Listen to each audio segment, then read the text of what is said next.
একদমই ছোট্ট একটা ঘর, পুরনো আমলের একটা বাক্স দেখতে পাচ্ছি। এটা কত বছর আগের এই বাক্সটা? ও সেই আমার বিয়ের কালকে।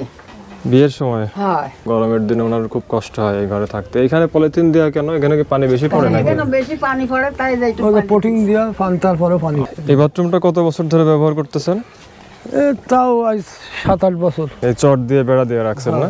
চট দিয়ে বেড়া দিয়ে, চট দিয়ে পলিথিন দিয়ে টাঙানো। আসলে যে জায়গায় আপনাদের ঘুমানোর জায়গা সেখানেই তো দেখতেছি যে অনেক ভাঙা, একদম উপরে টিনগুলা নষ্ট হয়ে ঝাঁঝরা হয়ে গেছে। বৃষ্টির সময় কি এখানে শুতে পারেন? মানে না, পানি ভিজে যায়, ওইটি বসে থাকে। আপনার নাকি টিউবওয়েলও নাই বললেন? টিউবওয়েল নাই, অন্য বাড়ি যায় পানি নিয়ে আসি। আসসালামু আলাইকুম। ওয়ালাইকুম আসসালাম। কি নাম আপনার? সিরাজ। সিরাজ। জি। আপনি কি কাজ করেন বর্তমানে? আমি মাস্টার্স মালিক। মাছ ধরার কাজ করেন। এটা কি প্রতিদিন থাকে কাজ নাকি প্রতিদিন হয়? হয় অর্ধেক দিন হয়, আর একদিন হয়, 2 দিন হয় না, এরকম। পাশে এটা আপনার স্ত্রী নাকি? আমার স্ত্রী। এটি। আপনার কি নাম? উনি কথা বলতে পারেন? এটা কি ওনার জন্মগত থেকে নাকি কোনো সমস্যা? জন্মগত। জন্মগত। ইশারা বুঝতে পারে? হ্যাঁ, ইশারায় বলবে। আপনার কি ছেলে মেয়ে আছে? কয়টা? হ্যাঁ, কি একটা আর আগে 3টি চাই দেখাচ্ছে। আচ্ছা আচ্ছা। 3 মেয়ে আছে। মানে এটা আপনার দ্বিতীয় স্ত্রী? আপনার স্ত্রী মারা যাওয়ার পরে আপনি পরে বিয়ে করছেন? ওনার আগের পক্ষের ছেলে মেয়ে আছে এরকম? না, উল নেই। আমার আগের পক্ষে 3 মেয়ে। আচ্ছা। আর উলের এক ছেলে। ও আচ্ছা আচ্ছা। তাহলে এখন আপনারা কয়জন এখানে? আমরা এখন 4 জন। 4 জন আছেন। এই 4 জনের যে খরচটা হয় প্রতি মাসে, আপনি মাছ ধরে যে ইনকাম হয় এটা দিয়ে চালান? আমি মাছ ধরে যা পাই এই দিতে। এমনি আপনি সুস্থ, শারীরিকভাবে সুস্থ আছেন? আমি সুস্থ আছি। আচ্ছা। এখন যে জন্য আমাকে বলছিলেন যে আপনাদের বাড়িতে কোনো টিউবওয়েল নেই, তারপরে আপনার ঘরও ভাঙা, পাশাপাশি বাথরুমটাও নষ্ট। আমি প্রথমে আপনার বাথরুমটা একটু দেখি, একটু আসেন আমার সাথে। কোন পাশে? এই পাশটা। এই বাথরুমটা কত বছর ধরে ব্যবহার করতেছেন? তাও আজ 7-8 বছর। 7-8 বছর? 7-8 বছর। মানে স্বাস্থ্যসম্মত একটা বাথরুম আপনি এখানে বসাবেন, সেই টাকা কি আপনার ব্যবস্থা হয়নি? আমার কোনো কিছুই নাই। এই চট দিয়ে বেড়া দিয়ে রাখছেন না? চট দিয়ে বেড়া দিয়ে। আসলে এগুলো তো স্বাস্থ্যসম্মত না। এগুলো ব্যবহার করলে অনেক ধরনের অসুখ হতে পারে, অনেক রোগ জীবাণু এখান থেকে ছড়াতে পারে। গরিব মানুষ পারিনি, চলতে পারিনি। 3টি মেয়ে, বিড়ি 2টি, একটা এখনো 20 লাখ কি আছে, দিতে হবে। ঘর মাল ভাঙে যায়। মানে আপনার ইনকাম কম জন্যই আপনি আসলে এগুলো? আমার ইনকাম মাছ মাল হয়, একদিন হয়, 2 দিন হয় না।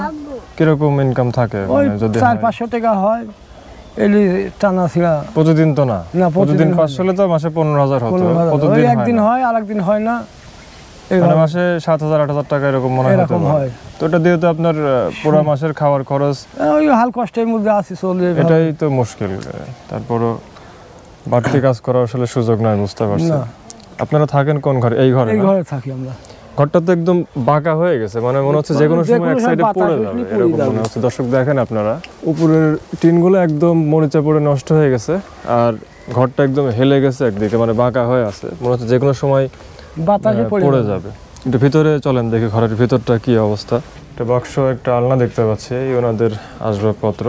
এখানে একটা টেবিল, মাচা দেখতে পাচ্ছি এই পাশে, আর একটা এখানে কি এটা চৌকি, তাই না? চৌকি। এই পাশটাতে দেখেন যে পলিথিন দিয়ে ওনারা কিভাবে রাখছেন, চট দিয়ে পলিথিন দিয়ে। বেশিরভাগ জায়গায় এরকম। জানালাটাও ভাঙা, ওদিক দিয়ে লুঙ্গি দিয়ে রাখছেন। ছোট্ট ফ্যান, এই ফ্যানের কি গরমের দিনে কাজ দেয়? একদমই ছোট ফ্যান, চট দিয়ে পলিথিন দিয়ে টাঙানো। আসলে যে জায়গায় আপনাদের ঘুমানোর জায়গা সেখানেই তো দেখতেছি যে অনেক ভাঙা, একদম উপরে টিনগুলা নষ্ট হয়ে ঝাঁঝরা হয়ে গেছে। বৃষ্টির সময় কি এখানে শুতে পারেন? মানে না, পানি ভিজে যায়, ওইটি বসে থাকি। বসে থাকা লাগে, তাই না? এখন ঘরের যে কন্ডিশন দেখতে পাচ্ছি, এটা তো মেরামত করার মতো কোনো অবস্থা না, এটা করলে নতুন ভাবে করতে হবে। আমার এখন এভাবে করে দিলে আমার খুব ভালো হয়।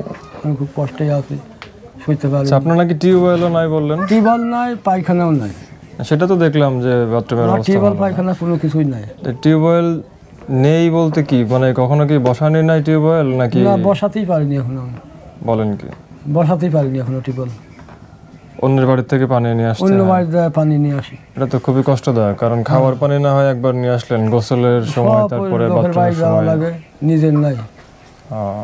সাইডের বেড়াগুলা কিছুটা ভালো, কিন্তু এইগুলা ব্যবহার করার উপযোগী না। এগুলো এক প্রকার নষ্ট হয়ে গেছে বলা চলে। এই যে বাঁশগুলো দেখতে পাচ্ছেন একদম পচে নষ্ট হয়ে গেছে, বাটামগুলো একদম ভেঙে চুরে শেষ। এই পাশে যে ঘরটা দেখতে পাচ্ছি এটা কার ঘর? এটা আমার মায়ের ঘর। পাশে যে দাঁড়ায় আছেন আপনার মা নাকি? এটাই আমার মা। আসসালামু আলাইকুম। একটু ঘরের ভেতরে যাওয়া যাবে? দেখি।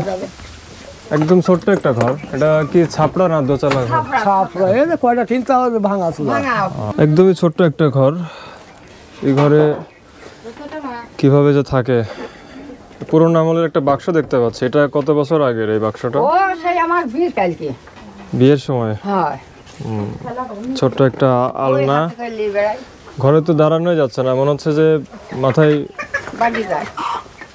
একটু বেশি ডাউন করা এই ঘরটা। মানে ছাপড়া ঘর হলেও তো দেখছি যে একটু উঁচু হয়, কিন্তু আপনার এই ঘরটা একেবারেই নিচু।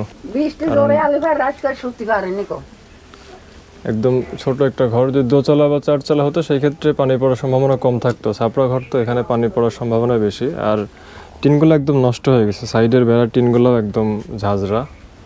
ছোট্ট একটা ফ্যান লাগানো, গরমের দিনে ওনার খুব কষ্ট হয় এই ঘরে থাকতে। এখানে পলিথিন দেওয়া কেন? এখানে কি পানি বেশি পড়ে নাকি? এখানে বেশি পানি পড়ে তাই যাইতো। ওই পোটিং দিয়া পান্তার পরে পানি পড়ে। আচ্ছা আচ্ছা, বেশি পানি পড়ার কারণে এটা দিয়ে রাখছেন না? হ্যাঁ। তো আমরা আপনার ছেলের ঘরটা দেখলাম। হ্যাঁ, আপনার ছেলের ঘরের অবস্থাও তো ভালো না, পাশাপাশি আপনাদের টিউবওয়েল নাই, বাথরুমটাও একদম ভাঙা। সবকিছুই দেখলাম। এখন আমি একটু চেষ্টা করে দেখি যে আপনাদের এর অবস্থা একটু পরিবর্তন করা যায় কিনা। আচ্ছা, দোয়া করবেন। হ্যাঁ, দোয়া তো করবই। যাতে আমি একটু আপনাদের জন্য ব্যবস্থা করতে পারি। দোয়া করব না কি করব, দোয়া করব। তো যারা ভিডিওটি দেখলেন একটু কষ্ট করে শেয়ার করবেন, কারণ ওনাদের যে অবস্থা তাতে এই অবস্থার পরিবর্তন করতে হলে অনেক টাকা প্রয়োজন। আপনারা দেখতেই পেলেন ওনাদের যে বর্তমান পরিস্থিতি। প্রথমে আমরা যে ঘরটি দেখালাম এই ঘরের অবস্থা ভালো না, সেটা তো আপনারা শুরুতেই দেখলেন। পাশাপাশি ওনাদের বাথরুমটাও একদমই নষ্ট, টিউবওয়েল নেই। এই যুগে আসলে টিউবওয়েল না থাকাটা খুবই কষ্টের, কারণ সবসময় পানির প্রয়োজন হচ্ছে। খাবারের জন্য বলেন, গোসলের জন্য বাথরুমের প্রয়োজন, সব ক্ষেত্রে পানিটা খুব জরুরি। আর সেই পানির জন্য যদি অন্যের বাড়িতে যাওয়া লাগে এটা অনেক কষ্টদায়ক। যার ঘরের ভিডিও করলাম তার মায়ের ঘরটা দেখে আরও বেশি খারাপ লাগলো। আমার মনে হয় যে যদি আমরা 3 রুম করে একটা ঘর করতে পারি, বা 2 রুমের হয়তো 4 ঘরটা এই পাশে হলো আর মায়ের ঘরটা এই পাশে যদি আমরা করে দেই ছোট করে, মানে এখন যে অবস্থা আছে অন্তত এর থেকে একটু ভালো যদি আমরা করতে পারি, আমার মনে হয় যে উনি যতদিন বাঁচবেন ওনার থাকার কষ্টটা দূর হবে। এই পাশে যে পাটকাঠির বেড়া আর অন্যান্য বিষয়গুলো তো দেখলেন যে উপরের এবং সাইডের টিনগুলো একদম মরিচা পড়ে নষ্ট হয়ে গেছে। তখন আপনাদের এই কাজগুলো করতে অনেক টাকারই প্রয়োজন, এটা আসলে হুট করে হবে না। আমি খুব গরিব মানুষ, চলতে পারি না। এখন চেষ্টা করি, কারণ এটা তো মানে অনেক টাকার ব্যাপার, এটা তো হুট করে হবে না। তারপরে চেষ্টা করে দেখি যে কতটুকু কি করা যায়।